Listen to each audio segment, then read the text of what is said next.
السلام علیکم. آج کے سچ کے ساتھ میں ہوں وسیم عباسی اور آج ہم 3 خبروں کے حوالے سے بات کریں گے. ایک تو یہ کہ پاکستان نے سعودی عرب سے اربوں ڈالر مانگ لیے ہیں. کس طرح کے تقریباً 20 ارب ڈالر کی تجاویز بھیجی گئی ہیں اور اس میں کتنی امید ہے کہ وہ ہونے جا رہا ہے یا نہیں ہونے جا رہا ہے. اور چونکہ ظاہر ہے آپ کو پتہ ہے اس وقت سچویشن بھی بہت کرائسس کا شکار ہو چکی ہے، لیکن اس سے پہلے بھی پاکستان مانگ چکا تھا. اس پر اب جو ہے میں آپ کو تفصیلات آج بتاؤں گا اور پاکستان کو کہاں کہاں سے کتنے کتنے پیسے آ سکتے ہیں. اور دوسری خبر یہ ہے کہ ایران کو نیا لیڈر مل گیا. مجتبیٰ خامنائی کون ہیں، اس حوالے سے بات کریں گے. جو لیڈر اب ان کے سپریم لیڈر بن چکے ہیں، اور نہ صرف وہ ایران کے سپریم لیڈر بنے بلکہ اسپرچول لیڈر جو ہے وہ پاکستان کے اہل تشیع کے بھی اور دنیا کے بہت ساری جگہوں پہ اہل تشیع جو رہتے ہیں ان کے اسپرچول لیڈر بھی بن گئے. مجتہد اور جو فقیہ ہیں وہ بھی بن گئے ہیں. تو وہ کیا ہوتے ہیں ان کے لیے اور کتنی ان کی سگنیفیکنس ہے اور وہ ان کی شخصیت کے حوالے سے بتائیں گے. اور تیسرا یہ ہے کہ پاکستان جو ہے وہ اناؤنس کر رہا ہے آسٹیرٹی میئرز، یعنی سادگی کی پالیسیاں دیر کیا نہیں کر دی پاکستان نے، اور سادگی کی پالیسیوں سے کتنا فائدہ ہوگا اس حوالے سے بات کریں گے. سب سے پہلے اس چینل کو کریں سبسکرائب تاکہ ہم آپ کو بتائیں کہ پس پردہ چل کیا رہا ہے اور جو ہے وہ پاکستان کدھر جا رہا ہے. سب سے پہلے تو یہ کہ جی آپ کو بتائیں کہ آج ایک بڑی خبر سامنے آئی ہے اور وہ خبر ہے مہتاب حیدر صاحب کی، اور اس کے مطابق پاکستان نے سعودی عرب سے کوئی 20 ارب ڈالر تک کی کوئی رعایتیں، کنسیشنز، پیسے اس طرح کے مانگے ہیں. میں آپ کو بتاتا ہوں کس کس طرح پاکستان کو کہا گیا، اور اگر یہ ہو جاتا ہے تو پاکستان میں ڈالروں کی بارش ہو سکتی ہے. بارش ابھی ہوئی نہیں ہے لیکن اگر ہو سکتی ہے، کیسے ہو سکتی ہے، کیا کیا چیزیں ہیں. میری بات چیت بھی ہوئی ہے اور کچھ ذرائع سے بھی بات چیت ہوئی ہے اور مہتاب صاحب سے بھی بات ہوئی ہے، تو آپ کو بتاتے ہیں کہ وہ کیا ہے. اچھا جی، پاکستان نے آپ کو پتہ ہے گزشتہ ستمبر سعودی عرب کے ساتھ اسٹریٹجک میوچل ڈیفنس ایگریمنٹ کیا تھا، تو SMDA. اس کے تحت پاکستان اور سعودی عرب کا دفاع کامن ہو گیا اور ہم نے کہا کہ ایک پہ حملہ دونوں پہ حملہ سمجھا جائے گا. اسی وجہ سے ابھی آپ کو پتہ ہے کہ عاصم منیر صاحب جو پاکستان کے چیف آف ڈیفنس فورس ہیں وہ سعودی عرب گئے اور ان کے جو وزیر دفاع ان سے ملے اور کہا کہ پاکستان جو ہے وہ پاکستان اور سعودی عرب مل کر ایران کے حملوں کو روکنے کی کوشش کریں گے اور روکیں گے. تو اور پاکستان سعودی عرب کا مکمل ساتھ دے گا. پھر پاکستان نے ایران سے ریکویسٹ کی کہ آپ ہمارا ان سے معاہدہ ہے تو آپ یہ نہ کریں. اور آج چین کے بھی نمائندے بائی دا وے سعودی عرب پہنچے ہیں، اور جو سعودی عرب میں میزائل حملے یا جو چیزیں ہوئی ہیں تو اس پر پاکستان بھی شدید رنجیدہ ہے اور پاکستان کوشش کر رہا ہے کہ یہ ایران کو اس سے باز رکھا جائے، کیونکہ دو مسلمان ملک کی لڑائی امت کے مفاد میں بھی نہیں، کسی طرح بھی نہیں ہے. اگر لیکن معاملات اس حد تک بگڑتے ہیں تو پاکستان سعودی عرب کا ساتھ دینے پہ مجبور ہوگا، اور پاکستان کا معاہدہ بھی ہے اور پاکستان کا ہسٹوریکلی بھی سعودی عرب کے ساتھ الائنمنٹ بھی ہے اور وہ کرنا ہی ہے. یہ تو ہو گئی بات، لیکن جو اکنامک فریم ورک ایگریمنٹ ہے وہ اکتوبر میں پرائم منسٹر گئے تھے اور پھر یہ کہا گیا تھا کہ جیسے دفاعی معاہدہ ہوا ہے اکنامک معاہدہ بھی ہوگا. اور سعودی عرب بھی چاہتا ہے کہ پاکستان کی معیشت مضبوط ہو، اور ظاہر ہے تبھی ہمارا دفاع بھی مضبوط ہوگا اور دونوں ملک آگے بڑھیں گے. اور سعودی عرب نے ہمیشہ پاکستان کی مدد کی ہے، کوئی یہ پہلی دفعہ نہیں ہے. جب 1998 کے دھماکے کیے گئے تھے تو اس وقت میں نے آپ کو کچھ دن پہلے بھی بتایا تھا، راجہ ظفر اللہ گئے تھے اور وہاں کے سعودی جو فرمانروا تھے اس وقت کنگ فہد تھے اور ان کے جو ولی عہد تھے شاہ عبداللہ تھے، ان دونوں نے کہا کہ ہم نے آپ کے لیے بے تحاشا مراعات کا سوچ رکھا ہے، جس میں کہ کریڈٹ پہ آئل ملے گا، پام آئل کی کریڈٹ فیسیلٹی ملے گی، ریمیٹنسز بڑھانے کے سسٹم ہوں گے. اور انہوں نے کہا کہ جی آپ ہمیں فخر ہوا ہے کہ آپ نے بام بنایا ہے. تو آج بھی یہی بات ہے کہ پاکستان نے پھر ان کے ساتھ ایگریمنٹ کی بات کی تھی کہ اکنامک ایگریمنٹ کیا جائے گا، اور اکنامک ایگریمنٹ کے حوالے سے پھر جو تجاویز آئی ہیں وہ آج سامنے آ گئی ہیں اور پاکستان نے کیا کیا چیزیں مانگی ہیں. اچھا، ایک چیز جو پاکستان نے ان سے مانگی گئی ہے وہ تو سیدھی 10 ارب ڈالر ہے. 10 ارب ڈالر جو پاکستان کے ریمیٹنسز وہاں سے آتے ہیں سالانہ، پاکستان کے جو پاکستانی بھیجتے ہیں، آپ کو پتہ ہے دنیا بھر سے پاکستان کے کوئی 40 ارب ڈالر کے ریمیٹنسز آتے ہیں، اور جو سب سے زیادہ آتے ہیں وہ سعودی عرب سے آتے ہیں. تو پاکستان نے کہا کہ جی ہر سال آپ کو اربوں ڈالر پاکستانی وہاں سے بھیجتے تو ہیں، آپ یہ کریں کہ جو وہ انہوں نے بعد میں بھیجنے تو ہیں ہی، آپ ہمیں 10 ارب ڈالر دے دیں اور ان میں سے کاٹ لیں جو ہمارے پاکستانی بھیجیں گے. روپے تو ہم ان کو دے دیں گے، آپ وہ جو ڈالر ہیں وہ آپ رکھ لیجئے گا جو ان کے ہوں گے. تو اس طرح ہمیں 10 ارب ڈالر ایڈوانس میں مل جائے. ایک تو یہ تجویز دی گئی ہے جو انٹرسٹنگ ہے، میں اس لیے اس کو پہلے بتا رہا ہوں. دوسری، پاکستان کی انہوں نے ڈپازٹ رکھے ہوئے ہیں پاکستان میں 5 ارب ڈالر کے، اور وہ سال بعد رینیو ہوتے ہیں ڈپازٹ. اس پہ پاکستان نے کہا کہ اس کو لانگ ٹرم کر دیں اور اس کو جو ہے وہ 10 سال کی مدت کر دیں کہ 10 سال کے بعد پھر ہم دوبارہ بات کریں. 10 سال تک یہ 5 ارب ڈالر تو چپ کر کے پڑے رہیں، یہ معاہدہ کر لیں. دوسرا، کریڈٹ پہ آئل ڈیفر پیمنٹ میں ملتا ہے پاکستان کو، یعنی کہ 1 سال بعد ہم پیمنٹ کرتے ہیں جو ان سے لیتے ہیں، اور وہ $1.2 بلین کا جو تیل ہے وہ ہم لے تو لیتے ہیں، اس کی سال بعد پیمنٹ ہوتی ہے، یعنی سرکل چلتا ہے مہینے کے مہینے۔ پچھلے سال جو جنوری میں ہم نے تیل ان سے لیا تھا $100 ملین کا، اس کے $100 ملین اس سال جنوری میں دیے ہیں، اور جو فروری میں لیا تھا اس کے فروری میں دیے ہیں، تو اس طرح۔ لیکن اب ہمیں کوئی فائدہ نہیں ہو رہا، کیونکہ اب تو ہم نے 1 سال تو عیاشی کر لی، اس کے بعد اب ہم پچھلے سال کے پیسے دے رہے ہیں، تو پیسے تو ہر مہینے میں دینے پڑ رہے ہیں، تو اب ہم چاہ رہے ہیں کہ فائدہ ہو جائے، عیاشی دوبارہ ہو جائے، اور فائدہ کیا ہو جائے، ہم چاہتے ہیں کہ $5 ارب اس کو کر دیا جائے $1.2 کے بجائے، اور اس کا جو حساب کتاب ہے وہ 3 سال بعد کیا جائے، تو یعنی کہ 3 سال کا کشن ملے ہمیں، اور پیسے بھی $5 ارب ہوں جو تیل کے لیے ہم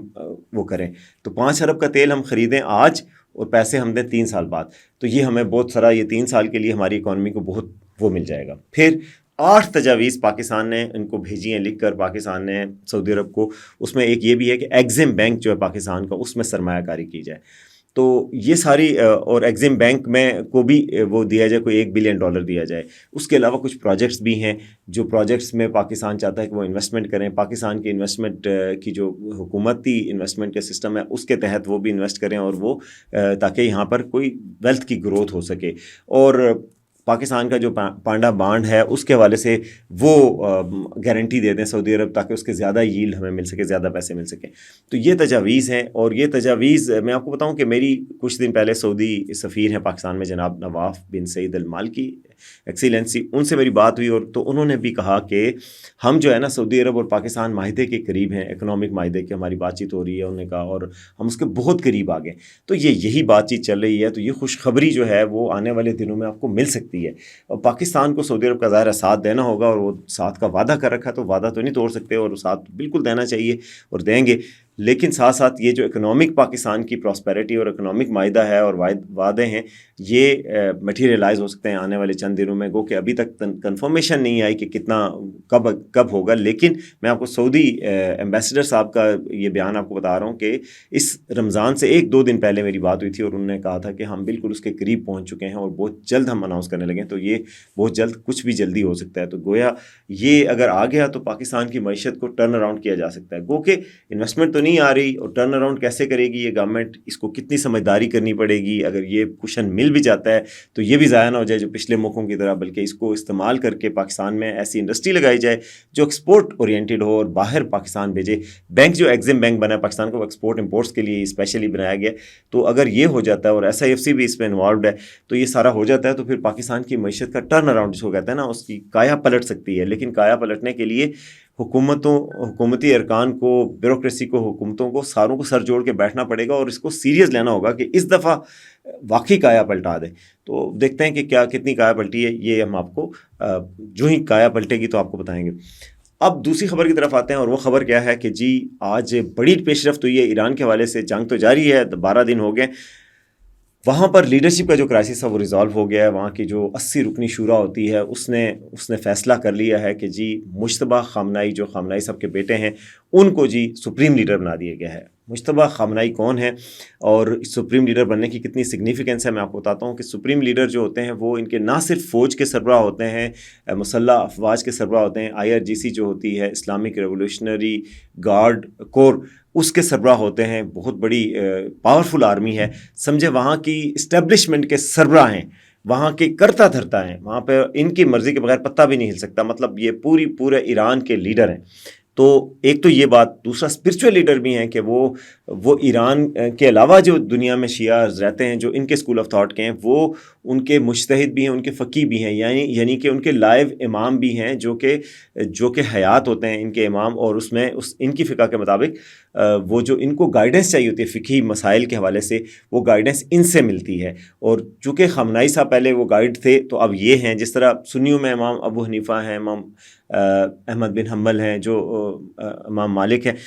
شیعاز میں یہ امام ہیں ان کے جو لائیو ہوتے ہیں، جو الائیو ہوتے ہیں اور جو حیات ہوتے ہیں، اور وہ ان سے گائیڈنس لیتے ہیں، تو یہ اس لیے ان کی بہت سگنیفیکنس ہے۔ تو پوری دنیا کے جو اہل تشیع ہیں، جو اس مکتب فکر کے ماننے والے ہیں، دوسرے بھی مکاتب فکر اہل تشیع میں ہیں، لیکن جو ان کو ماننے والے ہیں وہ پاکستان میں بھی بہت ہیں۔ یہی وجہ تھی کہ پاکستان میں بہت زیادہ مظاہرے ہوئے تھے، کیونکہ وہ ان کے اسپرچول لیڈر بھی تھے، تو یہ اسپرچول لیڈر بھی ہیں۔ یہ کون ہے جی؟ مجتبیٰ خامنائی صاحب. امریکہ نے کہا تھا ہم اپنی مرضی کا کہیں گے، لیکن ایران نے یہ میسیج بھی دیا ہے ان کو ڈپیوٹ کر کے، کیونکہ یہ ایرانی عوام کی نمائندگی بھی کر رہے ہیں اور خامنائی صاحب کے بہت قریب رہے ہیں. 56 سال ان کی عمر ہے. یہ بڑے ہارڈ کور ہارڈ لائنر سمجھے جاتے ہیں، یعنی کوئی یہ امریکہ کو کوئی ریلیف نہیں ملے گا کہ جی یہ بن گئے، بلکہ یہ وہی لائن فالو کریں گے. یہ ان کے ساتھ رہے ہیں اپنے والد کے. ان کی والدہ شہید ہو گئی تھی اس حملے میں، ان کی بیوی شہید ہو گئی تھی، ان کی بہن شہید ہو گئی تھی، یعنی قربانیاں دی ہیں وہ پوری خاندان کو، اور ان کی ہی ٹریننگ کی تھی خامنائی صاحب نے. تو یعنی پورا جو خامنائی صاحب کا ویژن ہے وہ ان کو پتہ ہے. تو اب جو ہے ایران ایک یونیفائڈ کمانڈ میں آ گیا، اور اب اگر مذاکرات کرنے بات کرنی ہے، جو فیصلے کرنے وہ انہوں نے کرنے. کیونکہ امریکہ نے تو کہا ہے کہ جی ہم ان کو بھی اگر ہماری مرضی کے بغیر کسی کو بنایا تو ہم ان کو نشانہ بنائیں گے، لیکن امید کی جاتی ہے کہ ان کی سیکیورٹی مناسب کی جائے گی، اور ان کے ذریعے دنیا کو بھی ایک پوائنٹ ملے گا، جس فوکل پرسن ملے گا جس سے بات کی جا سکتی ہے. تو اللہ کرے کہ یہ جنگ ختم ہو جائے، ورنہ آپ دیکھیں کہ آج بھی آئل کی مارکیٹ دنیا میں آئل کی جو قیمت ہے $107 پر بیرل تک پہنچ گئی ہے، جو کہ $92 سے آج مارکیٹ کھلی تھی. اس کو بلیک منڈے بھی آج کہا جا رہا ہے. آج پاکستان اسٹاک ایکسچینج نے بھی کوئی بلڈ بات ہوا ہے، کوئی 10-12% گری ہے. 7% پاکستان کی اسٹاک مارکیٹ گری ہے، 7% ٹوکیو اسٹاک مارکیٹ گری ہے. پورے ایشیا میں ساؤتھ کوریا کی اسٹاک مارکیٹ گری ہے. پورے ایشیا میں مارکیٹس آج ریڈ ہیں، بالکل گر گئی ہیں. تو یہ تیل کی جو مسئلے بن رہے ہیں، امریکہ میں تیل مہنگا ہو گیا، پاکستان میں مہنگا ہو گیا، تو یہ ساری دنیا میں مصیبت بنی ہوئی ہے. اسی سے ریلیٹڈ آخری خبر کی طرف دیتے ہیں کہ آسٹریٹی میئرز ابھی اناؤنس ہونے والے ہیں. میں ابھی جب تک آپ سے بات کر رہا ہوں ابھی تک نہیں کیے گئے، لیکن اس میں آن لائن کلاسز کی بات ہو رہی ہے، اس میں وزراء کی سادگی کی اختیار کرنے کی بات ہو رہی ہے، پیٹرول کی بچت کے حوالے سے میئرز کے حوالے سے کی جا رہے ہیں. تو یہ پرائم منسٹر صاحب اناؤنس کرنے جا رہے ہیں تھوڑی دیر میں، اور یہ آپ تک پہنچ جائیں گے کہ ہفتے میں آلٹرنیٹ ڈیز پہ دفاتر میں بلایا جائے، ہر روز نہ آیا جائے. بچوں کی کلاسز، بڑوں کی کلاسز، جو اسکول کے کالجز کے یونیورسٹی کے بچے ہیں ان کی آن لائن کلاسز کر دی جائیں. پیٹرول کی بچت کے مختلف میئرز اختیار کیے جائیں اور توانائی کی بچت کی جائے. اب حکومت کو ہوش آیا ہے کہ یہ بہت سیریس مسئلہ ہے. اور گیس کی لوڈ شیڈنگ ابھی تک نہیں ہو رہی، گیس کی لوڈ شیڈنگ بھی کی جائے گی، کیونکہ گیس کی بھی قلت ہو رہی ہے اور ہونے جا رہی ہے فیوچر میں. تو یہ ساری انرجی کنزرویشن کے جو میئرز ہیں وہ آج اناؤنس ہونے جا رہے ہیں. تو میں نے کہا آپ کو وہ بھی بتا دوں کہ وہ تھوڑی دیر میں اناؤنس ہو جائیں گے. تو اب تک کے لیے اتنا ہی. دیکھتے رہیں آج کا سچ.